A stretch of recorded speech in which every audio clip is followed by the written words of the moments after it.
Je vois que les participants arrivent petit à petit. J'espère que tout le monde va bien. Hop, je vois que ça monte, ça monte.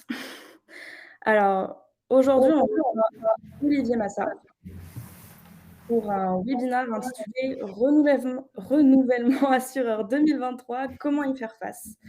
Alors Olivier, je te laisse te présenter et puis, tout simplement nous expliquer tout ça. Bonjour, bonjour à tous. Euh, donc, je suis Olivier Massa, directeur général de GEREP.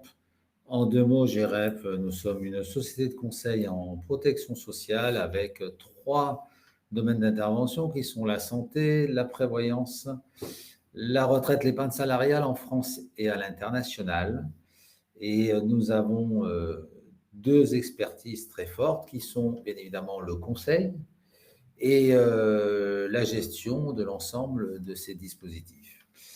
Donc aujourd'hui, je vais vous parler de la problématique de renouvellement de vos contrats frais de santé et prévoyance. Euh, Effectivement, 2022 a été une année compliquée en renouvellement, notamment en année post-Covid. Et comme chaque année, le dernier trimestre annonce des périodes de renouvellement santé et prévoyance pour l'ensemble des acteurs dans un contexte toujours assez tendu. Que ce soit les entreprises, les salariés ainsi que les conseils ou les assureurs s'apprêtent à faire face à une fin d'année sous tension budgétaire. L'objectif de cette année, quel est-il? Il est de trouver un équilibre entre inflation croissante de tout genre, là on va parler des inflations de dépenses de santé et de tarifs, et maintien de pouvoir d'achat des assurés. Donc, quand je vais rentrer plus particulièrement sur le risque santé et partager avec vous un constat notamment sur une observation générale des dépenses de santé sur le premier semestre 2022. On a une consommation qui est bouleversée par la crise sanitaire, notamment par un rattrapage post-Covid qui perdure. C'est ce que nous appelons notamment les vaccinés du Covid qui, début 2022 et fin 2021, ont été à nouveau touchés par le Covid. Donc, nous avons bien évidemment dans ce contexte Covid, d'une part, un report de certains soins lourds, notamment un report d'hospitalisation. Et comme je vous le disais, nous avons une crise sanitaire qui est une crise à rallonge. Et dans cette crise à rallonge, forcément, nous avons des dépenses de santé toujours aussi fortes sur les postes frais médicaux et sur les postes consultation. Ce que l'on peut faire comme constat, c'est que finalement, aujourd'hui, nous sommes rentrés dans une consommation qui est plus une consommation conjoncturelle, mais structurelle.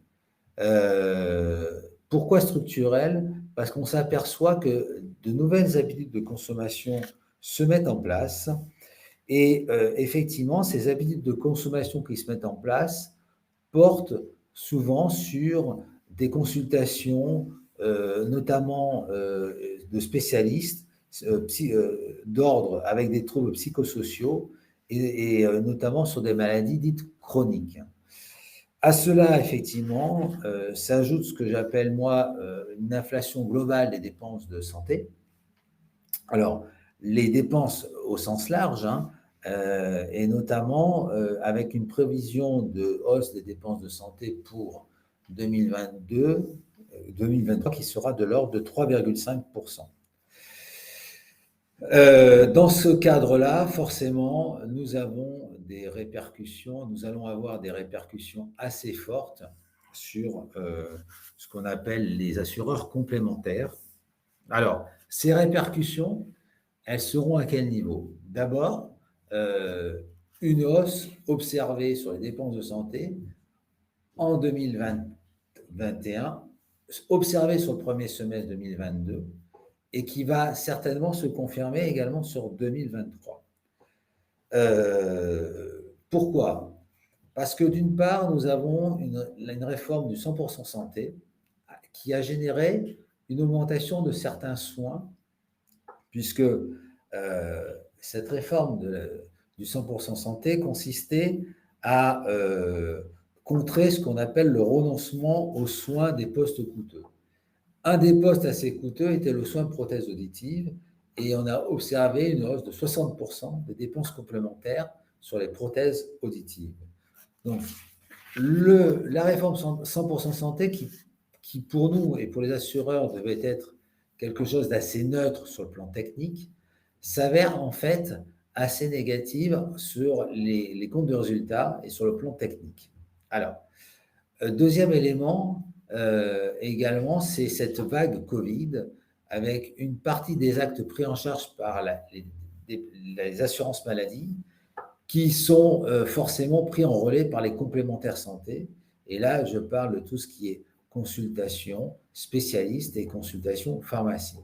Donc, nous avons en fréquence une augmentation des dépenses de consultation et de pharmacie qui est relativement importante.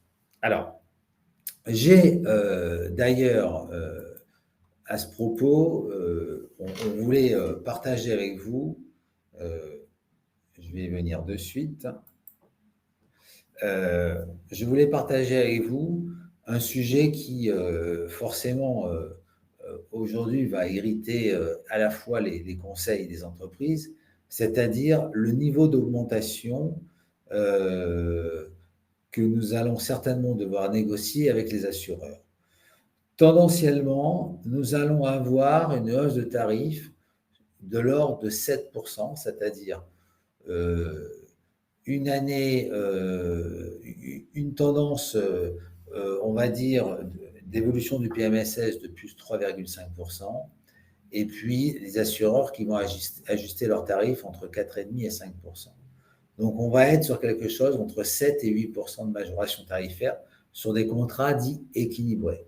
Donc, sur des contrats qui sont déficitaires, nous allons probablement nous orienter sur des augmentations à 2 chiffres.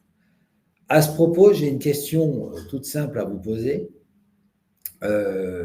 Est-ce qu'à date, et au moment où on se parle, puisque nous sommes maintenant à l'approche de fin septembre et des renouvellements dans lesquels nous rentrons véritablement en négociation, est-ce que vous avez, quelles sont en moyenne les hausses tarifaires que vos assureurs ou vos conseils vous ont annoncées? Donc, première question, avant de passer à un sondage, la question est la suivante. Quelles sont les hausses tarifaires auxquelles vous êtes confrontés sur les régimes frais de santé? Donc, je vais laisser un petit peu de temps à tout le monde de répondre, sachant qu'effectivement, les assureurs qui étaient déjà confrontés à un rattrapage de consommation vont rester dans une tendance 2023 de rattrapage. D'ailleurs, on va le voir, le PMS, le plafond mensuel sécurité sociale, va évoluer de plus 3,5%. Alors, on sait aussi que l'État appelle à des modérations de tarifs, mais il va falloir quand même s'attendre à des positions très tranchées des organismes assureurs. Donc voilà, je vois par exemple une réponse, une hausse reçue de 20%. Ben voilà, très bien. Quand je disais hausse à 2 points, effectivement, c'est quelque chose d'assez courant. Je vois également une hausse de 5 à 8%. Je vois également que certains ont eu la chance de renégocier leur contrat l'an dernier, et du coup ont pu avoir des maintiens de taux sur 2 ans, ce qui est assez courant. Donc, pour les contrats mis en place au 1er janvier 2022, vous ne serez pas confronté normalement à ces hausses tarifaires. Je vois que certains ont des rendez-vous cette semaine, donc les négociations vont être ardues, et je vois également des hausses de 7 à 8%. Donc, comme vous pouvez le constater, je vois un 45% entre 2021 et 2022. Donc, vous voyez que les assureurs se lâchent et que les conseils vont avoir pas mal de boulot. Euh, donc, merci pour ce petit retour d'information. Ça veut dire que nous sommes véritablement dans le sujet. Et ça veut dire qu'effectivement, alors là, je vois qu'effectivement, il y a un déficit constaté que l'employeur souhaite répercuter sur les salariés. Alors, effectivement, de plus en plus, l'employeur va devoir se désengager de ces majorations tarifaires et les faire peut-être financer par des changements de quote-part employeur-salarié en financement ou par des régimes à option complémentaires. Euh, j'ai un sondage à vous proposer. Alors, ce sondage est tout simple. Est-ce qu'aujourd'hui, au travers de ce que je viens de voir, donc je me doute de la réponse, mais on va quand même faire ce sondage. Est-ce que vous êtes aujourd'hui sous la contrainte d'un redressement tarifaire très fort, de plus de 10%, bien évidemment, et éventuellement à une contrainte éventuelle de résiliation, puisque fin octobre, vous risquez d'être résilié. Donc ça, c'est ce que l'assureur met en point de négociation. Donc, première question, c'est êtes-vous sous contrainte d'un redressement tarifaire? Alors, je vois que là, ça monte, ça monte, ça monte. Nous sommes à 38%, 38% des votants, 53%, 43%.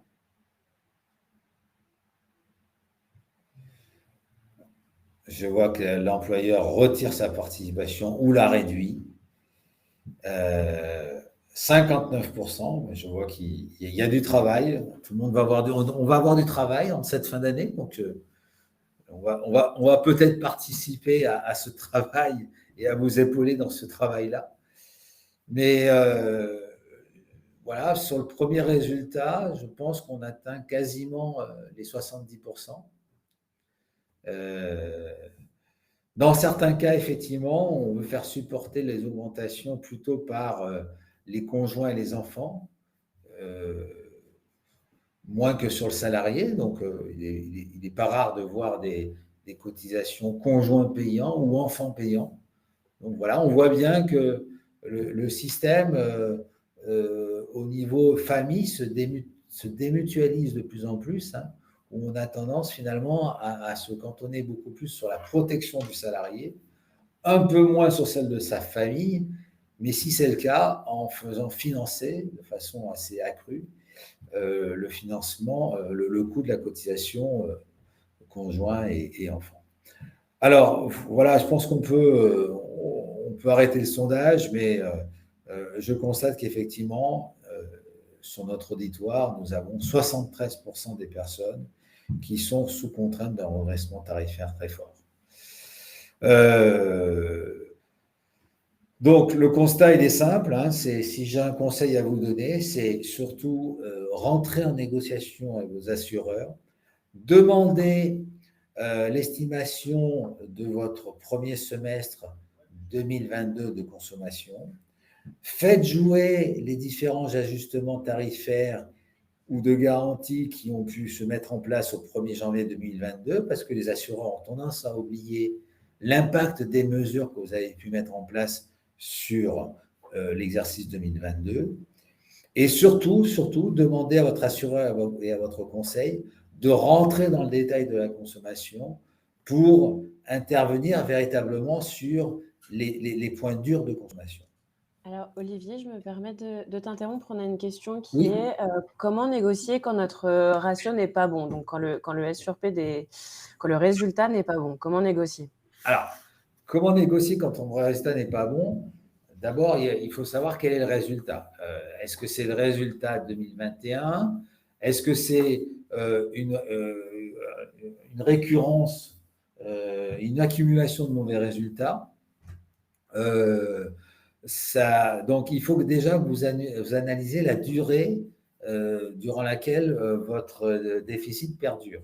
Si c'est très ponctuel et si c'est uniquement sur l'année 2021, il faut regarder quand même les excédents que vous avez pu avoir dans le passé pour voir s'il y a une consolidation qui a pu se faire. Ça, c'est un premier élément de réponse. S'il s'avère qu'effectivement, vous êtes sur un déficit chronique, dans ce cas-là, il faut que vous analysiez votre premier semestre de consommation 2022 avec le premier semestre de consommation 2021, voir si vous n'avez pas eu quelques améliorations en matière de réduction de consommation et surtout rentrer sur les postes déficitaires. Donc, la meilleure façon de négocier, c'est de demander à votre conseil un maximum d'éléments statistiques pour analyser les causes de votre déficit. Ensuite, c'est travailler sur le niveau de baisse de garantie que je pourrais mettre en œuvre qui n'impacte pas fortement mes salariés. Et ensuite, c'est de doser vos augmentations à la fois sur le salarié, peut-être plus sur le conjoint ou les enfants si vous avez une cotisation conjoint ou enfant payant. Ensuite, l'autre élément important, c'est de voir dans quelle mesure vous pouvez aussi mettre en place un plan de prévention. Donc, on en parlera tout à l'heure. Bien évidemment, il y a forcément des pistes de négociation et vous pouvez travailler sur un plan de redressement à 2-3 ans. C'est-à-dire que si on vous demande 40% d'augmentation, ça ne veut pas dire pour autant que l'assureur souhaite la première année 40% d'augmentation. Donc, vous avez plusieurs durées, plusieurs leviers. Hein. C'est étaler vos majorations, travailler sur les garanties, et travailler sur le système tarifaire et puis travailler également sur des systèmes de prévention. Et puis, bien évidemment, on le verra tout à l'heure, mettre peut-être en pression votre assureur par le biais d'un appel d'offres, puis on y reviendra tout à l'heure. Surtout, si vous êtes sous contrainte d'une résiliation à titre conservatoire de votre assureur, n'ayez pas peur, c'est une façon de vous mettre la pression. Appuyez-vous sur un conseil ou sur votre conseil, sur GREP éventuellement, mais c'est une façon de toute façon de mettre une pression forte, de vous faire accepter ces majorations. Donc, restez serein surtout et travaillez sur des analyses très précises de votre consommation. Je compléterai avec une question qui permettrait de résumer un petit peu ces majorations, qui est de savoir est-ce que ce contexte d'indexation, il est lié uniquement à la crise sanitaire ou aussi à d'autres aspects, donc les différents éléments évoqués tout à l'heure. Alors, il est lié à la crise sanitaire, mais pas que. C'est-à-dire qu'on constate un changement des habitudes de consommation. C'est-à-dire qu'on avait la consommation avant 2020 et après 2020. Avant 2020, on était sur une consommation qui évoluait, dont on connaissait l'évolution de cette consommation. Après 2020, on est sur une aggravation structurelle de la consommation qui n'est pas liée qu'au Covid, qui est liée aussi à un absentéisme plus fort, à une qualité équilibre vie privée, vie professionnelle qui fait qu'on va beaucoup plus voir son médecin, voilà, et à un désengagement un peu plus fort de l'ensemble des salariés qui génère des dépenses de santé. Donc, effectivement, il y a plus de stress. Qui dit stress dit maladie derrière qui ressort et dit consultation de spécialistes. Donc, on est certainement dans un nouveau type de consommation aujourd'hui structurelle qui est vraiment à la hausse. Alors, si vous le voulez bien, je vais passer maintenant. Alors, je vois une question lorsque notre assureur ne veut pas nous envoyer l'estimation de la consommation. Question sensible, d'après lui, RGPD. Alors, d'abord, votre assureur doit vous envoyer votre rapport Sinistra-Prime. C'est une obligation. Si vous avez un conseil, vous devez mettre en pression votre conseil pour avoir votre rapport Sinistra-Prime. Ensuite, vous pouvez aussi évidemment faire appel à un conseil pour qu'il se mette en contact avec votre assureur pour demander l'ensemble des éléments de consommation et le détail de la consommation. Et puis, si votre assureur joue la montre et veut vous donner les conditions de renouvellement qu'au dernier moment, sachez là aussi que vous êtes en droit, avant fin octobre, d'obtenir les conditions de renouvellement. Donc, surtout, faites attention à ne pas être pris par le temps et à être confronté à des acteurs pas toujours bienveillants, que ce soit des conseils ou des assureurs, qui jouent la montre et qui vont vous donner au dernier moment vos résultats statistiques et vos augmentations tarifaires. Alors, je vais passer maintenant au deuxième sujet, qui est un sujet également très sensible, qui est la prévoyance. Alors, sur la prévoyance, effectivement, nous avons des comptes qui sont de plus en plus plombés liés à des arrêts maladie Covid, notamment avec deux pathologies très fortes qui ressortent. C'est tout ce qui est trouble TMS, tout ce qui est trouble donc, musculo-squelettique, et une augmentation des troubles psychologiques qui a notamment dépassé les troubles TMS. Donc, là, effectivement, vous avez une hausse très forte d'arrêts maladie qui sont donnés par les médecins et une augmentation de l'absentéisme. Nous observons également, globalement, un vieillissement de la population salariée avec un report de l'âge de départ à la retraite qui fait qu'on a des salariés qui, de plus en plus, ont tendance à se faire arrêter ou à s'arrêter pour des maladies chroniques. Autre conséquence majeure, on observe à ce jour qu'en moyenne, on a dans une entreprise environ 40% des salariés qui se sont arrêtés au moins une fois en 2021, contre 35 en 2020. Donc, on voit bien que depuis la crise sanitaire, on a une augmentation du taux d'absentéisme et ce taux d'absentéisme devient structurel. Il est même plus structurel que conjoncturel.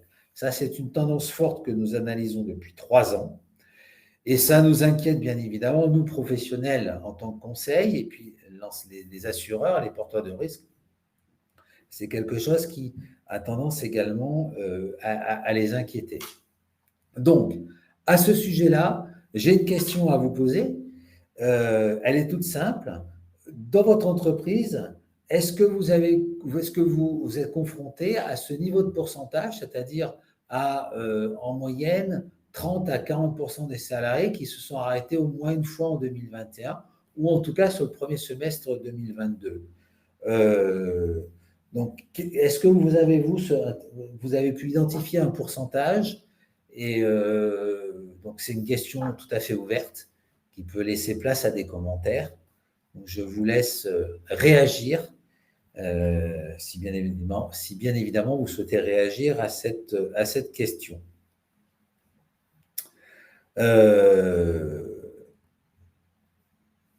Donc pour l'instant, je n'ai pas de retour.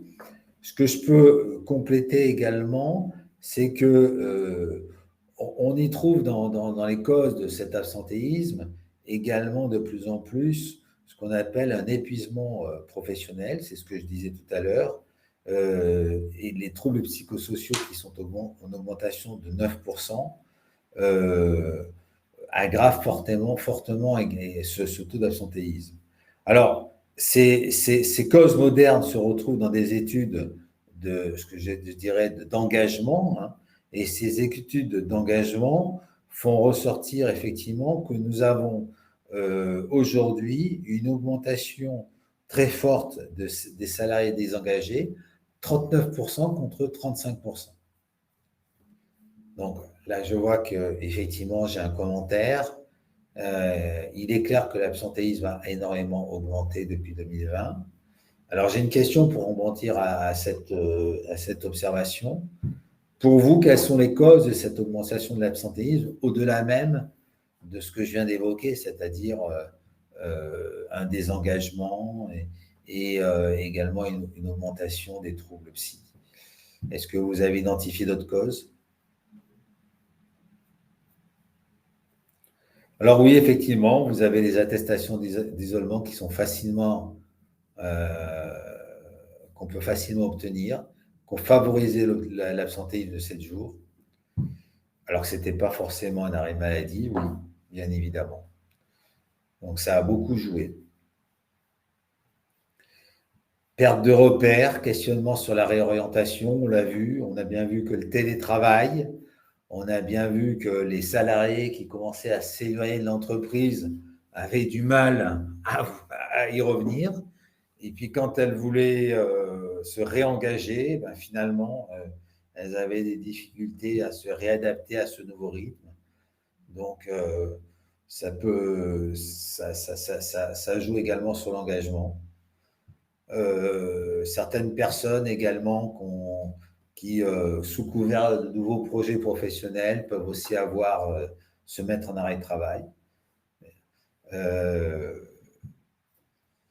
Effectivement, démission, on peut appeler ça également ce qu'on appelle aux États-Unis la grande démission, la perte de sens au travail.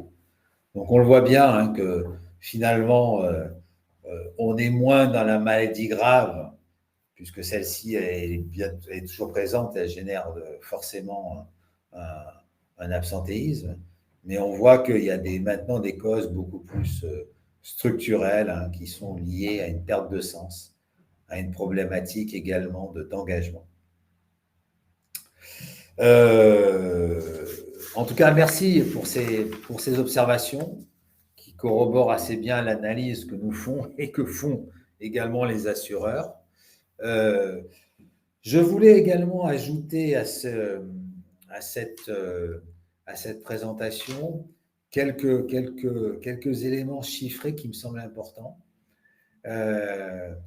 C'est que l'absentéisme aujourd'hui concerne quasiment 46% des jeunes de moins de 34 ans.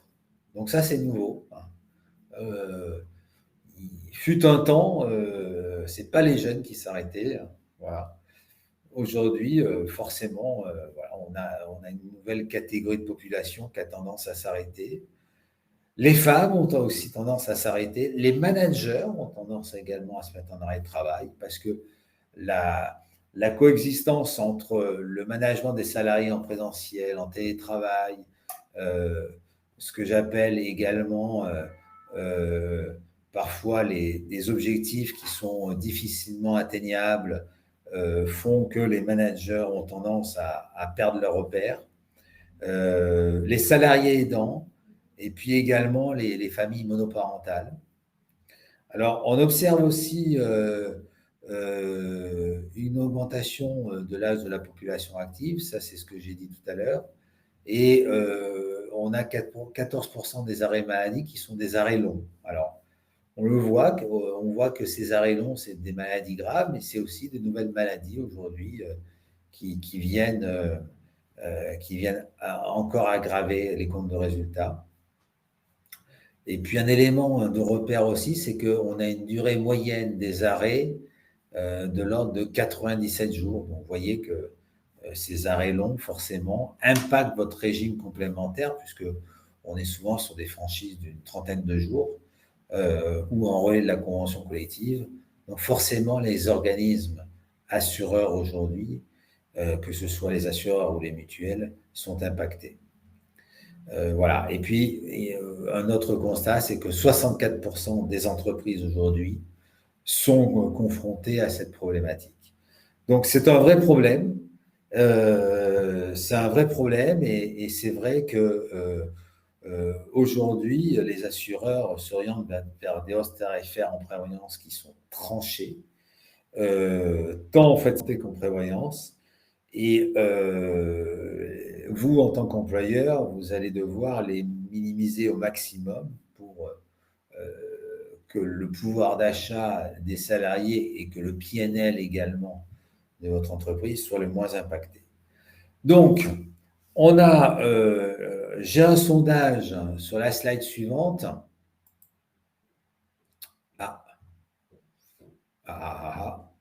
Je vais revenir sur… Donc, le sondage est le suivant. Le premier sondage, êtes-vous soumis à un plan de redressement tarifaire dû à une hausse de votre taux d'absentéisme? Autrement dit, est-ce que votre conseil ou vos assureurs vous présentent des augmentations à plus de 2 chiffres qui sont liées à une hausse de l'arrêt de travail et notamment de l'absentéisme? Donc, je vois que ça grimpe vite. Hein. Je vois 30%, 32%. On est à 30% de réponses. On va laisser un petit peu de temps avant de partager les résultats. Oui. 41% de réponse. Je me suis trompé. Oui, je me suis trompé.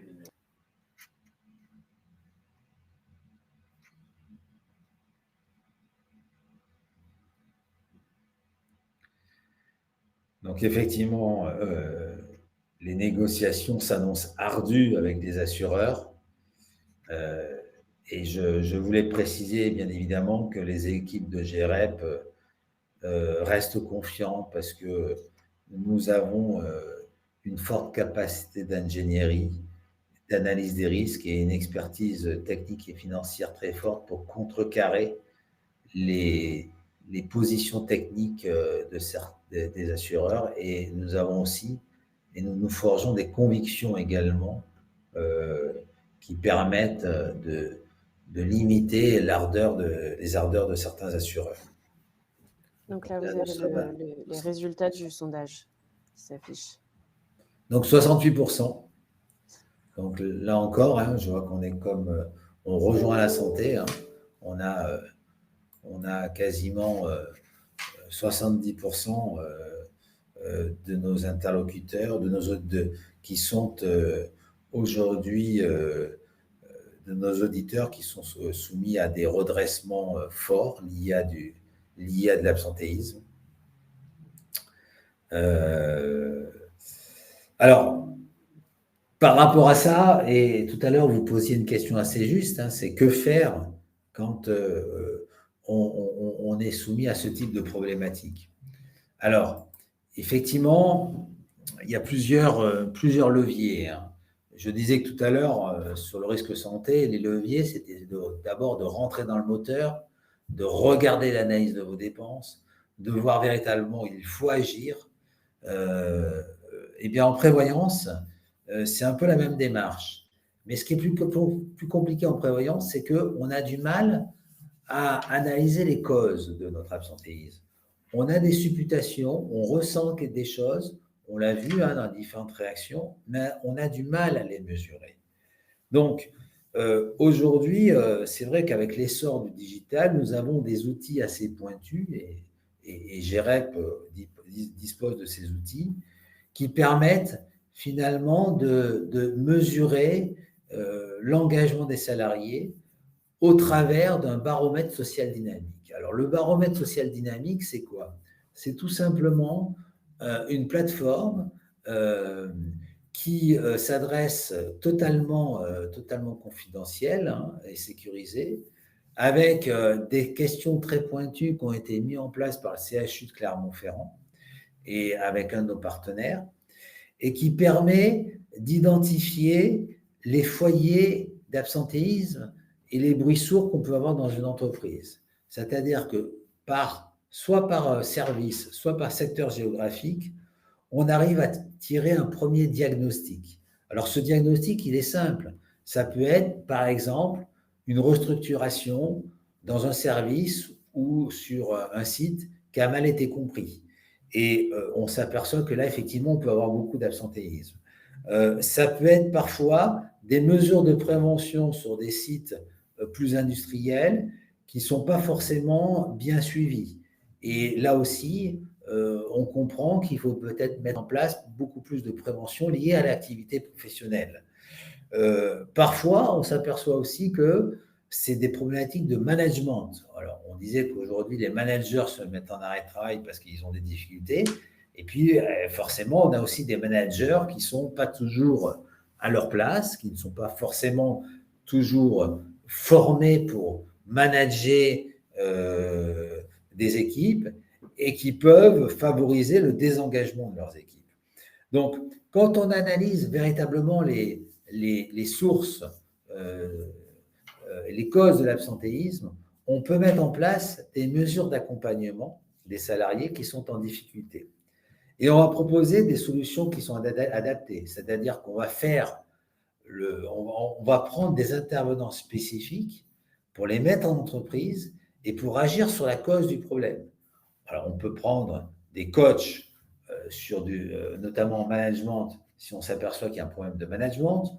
On peut peut-être aussi sensibiliser la direction et revoir la politique de communication s'il y a eu une nouvelle organisation ou une restructuring. Mais en tout cas, faire comprendre aux salariés qu'on a identifié les causes de cet absentéisme et qu'on va essayer de mettre en place des mesures. Des mesures déjà pour qu'ils soient moins absents d'une part, et également leur demander de nous soumettre quelques idées, des boîtes à idées. Et on rentre dans un dialogue, dans un échange très intéressant avec les salariés, et on peut avoir des idées très intéressantes qu'on peut mettre en place et qui vont peu à peu faire diminuer l'absentéisme. Après, pour les arrêts longs, on peut mettre en place aussi ce que j'appelle moi des processus d'aide au retour à l'emploi, c'est-à-dire pour des arrêts de plus de 2 ans ou 3 ans qui peuvent tomber en invalidité, passer en invalidité. Là, on peut travailler avec des organismes, le salarié et l'entreprise, sur un retour progressif au travail, sur un poste éventuellement aménagé. Donc ça, ce sont des mesures qui sont intéressantes parce que vous allez, d'une certaine manière, limiter ce que j'appelle moi les provisions mathématiques. Alors je rentre 1 minute dans le technique, mais un résultat déficitaire en prévoyance, il est lié à quoi? Enfin, comment il s'analyse sur le plan technique? Il s'analyse d'abord par des prestations payées sur un certain nombre de personnes en arrêt de travail et sur des provisions mathématiques qui sont inhérentes à chaque prestation payée. La provision mathématique, c'est tout simplement ce que l'assureur doit provisionner si le salarié ne reprend pas son activité professionnelle, et ce provisionnement se fait jusqu'à l'âge de la retraite du salarié. Donc, vous imaginez bien que sur des salariés jeunes qui sont en arrêt de travail, cette provision peut monter à des niveaux très, très, très élevés. Et on voit bien souvent que le compte global est largement plombé par un niveau de provisionnement très fort. Donc, là aussi, ce qui est important, c'est que sur le plan technique, c'est à vous de voir avec votre conseil et avec votre assureur que les salariés qui sont en arrêt de travail sont bien toujours en arrêt de travail.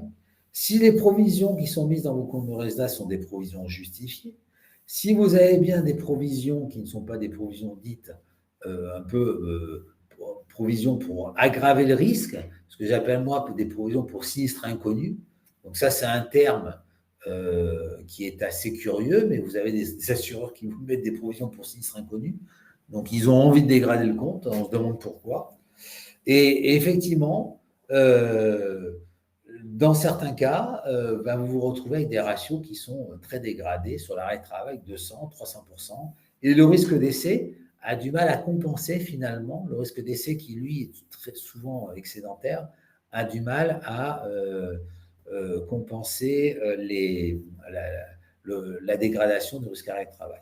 Alors là, je vois une question, c'est nous manquons de temps car les négos ont déjà commencé. Je ne vois pas le début de la question. En fait, la question est, enfin, en fait, est-ce que l'assureur va accepter de mettre en place ces études d'absentéisme, notamment parce que pour le renouvellement 2023, les négociations ont déjà commencé. Ouais. Donc, peut-être reprendre là, c'est une amélioration du compte, effectivement, sur le long terme, notamment dans des plans de redressement. Alors oui, ça c'est une très bonne remarque. Je pense qu'un assureur, par définition, il a besoin d'être rassuré. Et pour ça, effectivement, il faut que l'entreprise, avec son conseil, construise ce que j'appelle moi une histoire, mais une vraie histoire, basée à la fois sur les causes réelles de l'absentéisme. Oui, j'ai de mauvais résultats, mais je sais pourquoi. Je sais pourquoi, et maintenant je vais vous indiquer quelles mesures je vais mettre en place. Même si elles n'ont pas un effet court terme, l'assureur va comprendre que l'employeur prend conscience qu'il prend le problème à bras-le-corps, notamment pour maîtriser davantage son absentéisme. Donc, vous voyez que là, vous rentrez dans une démarche déjà de prévention qui fait que l'assureur va se dire, voilà, je suis face à un client qui a pris conscience de la problématique. Et après, à côté de ça, effectivement, vous allez pouvoir étaler dans le temps, sur 2 ans, 3 ans, l'indexation, qui peut être des indexations à 2 chiffres, que vous demande l'assureur. Et dans un partenariat sur 2-3 ans, ben, vous allez progressivement voir que l'assureur rentre dans un niveau de conscience assez fort, de confiance avec vous assez fort, et votre compte va progressivement s'améliorer parce que vous allez avoir des personnes peut-être qui vont reprendre leur activité professionnelle et peut-être avec les mesures qui seront mises en place, diminuer votre taux d'absentéisme. Donc, ce qui est important, en tout cas, c'est de mettre en place des actions qui sont adaptées à votre problématique. Et c'est surtout pas de lancer des actions qui seraient des actions qui n'ont rien à voir avec les causes réelles d'absence. Vous avez parfois des assureurs qui vont vendre des services, mais parfois payants ou non, mais qui n'ont rien à voir avec les causes réelles de votre absentéisme. Donc, ça n'a aucun sens. La vraie problématique, c'est d'abord d'analyser les causes et ensuite de mettre en place les outils et éventuellement les intervenants. Alors, j'ai un sondage que j'aimerais également faire. C'est le dernier sondage avant la fin de mon intervention. Il est simple, hein. Je le disais tout à l'heure, on a en dernier recours, face à des assureurs trop gourmands, la possibilité de les mettre en concurrence. Donc ma question est la suivante. Est-ce que vous avez lancé ou est-ce que vous êtes en train de lancer une consultation assureur pour limiter l'impact de vos coûts et limiter l'impact de vos redressements? Je vous pose cette question et je vous fais ce sondage parce que c'est une façon aussi, entre guillemets, de remettre l'église au milieu du village, hein, et de ne pas être sur une négociation déséquilibrée. Et le fait que vous résiliez, ça peut aussi faire prendre conscience à l'assureur qu'il ne peut pas, comme ça, demander en une seule fois des niveaux d'augmentation trop forts.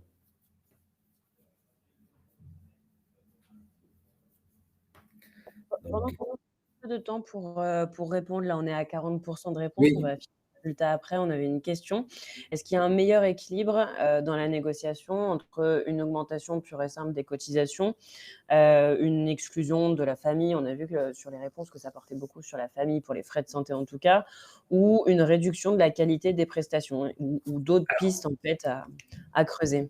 Alors, de toute façon, que ce soit en santé ou en prévoyance, le sujet garantie en est un. C'est que forcément, il y a quelques garanties qui devront peut-être être revues à la baisse. En prévoyance, ça peut être le niveau de maintien de salaire, ça peut être la franchise. On peut augmenter le niveau de franchise. Donc, il y a des justes équilibres à mettre en place et il y a 3 leviers pour moi. Il y a les garanties, il y a l'ajustement tarifaire, mais lissé sur 2 ou 3 ans. Et le 3e levier, c'est la mise en place de mesures de prévention. Et j'insiste également sur je maîtrise les causes de mon absentéisme et je mets en place les solutions qui sont adaptées et je les communique à mon assureur. Tous les jours, GEREP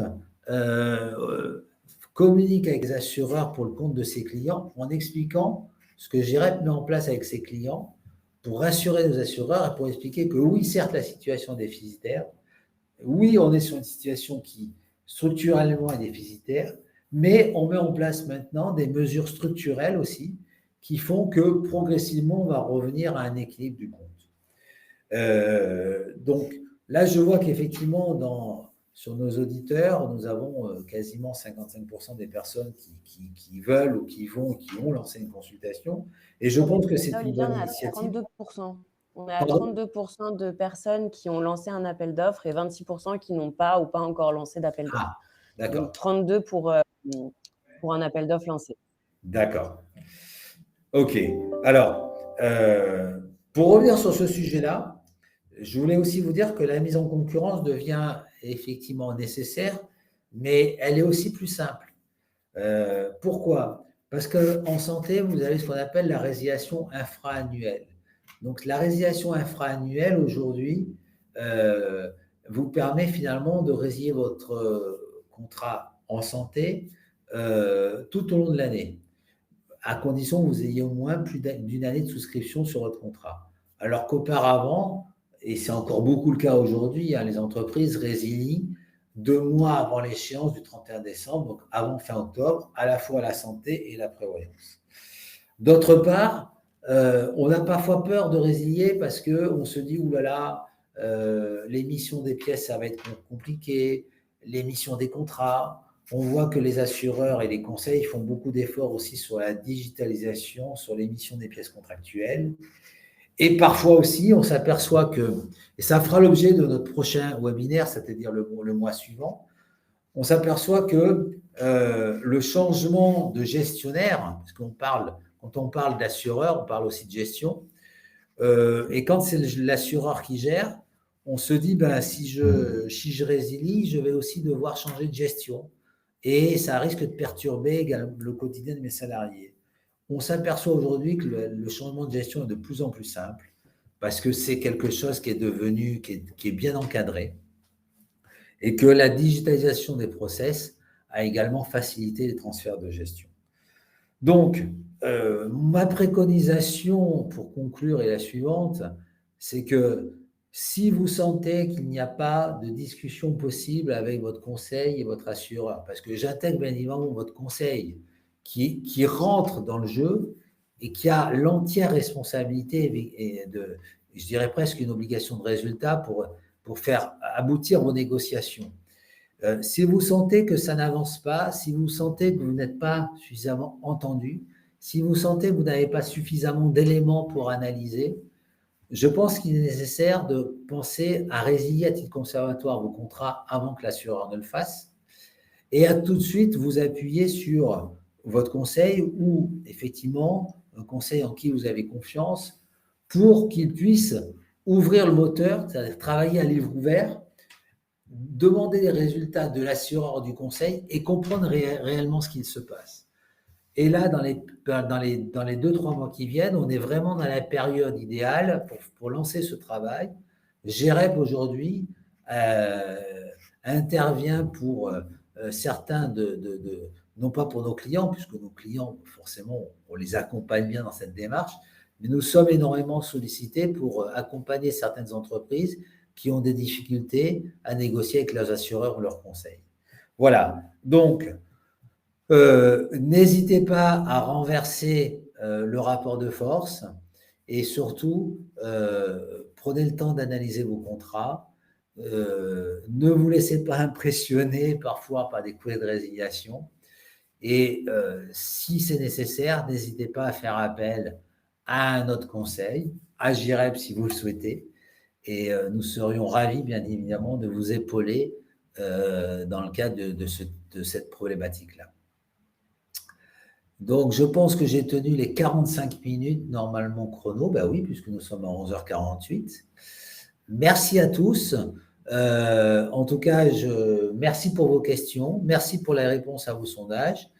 Je voulais préciser que nous aurons un replay de cette présentation sur YouTube, que cette présentation pourra être reprise également sur LinkedIn, sur l'espace GREP. Et bien évidemment, vous pouvez également nous la demander sur notre adresse mail générique contact@grep pour qu'on puisse vous la faire parvenir. Voilà, et vous pouvez prendre contact également avec les équipes GREP. Je vous remercie, passez une bonne journée et bon courage pour cette fin d'année qui va s'annoncer certainement sportive. Au revoir à tous.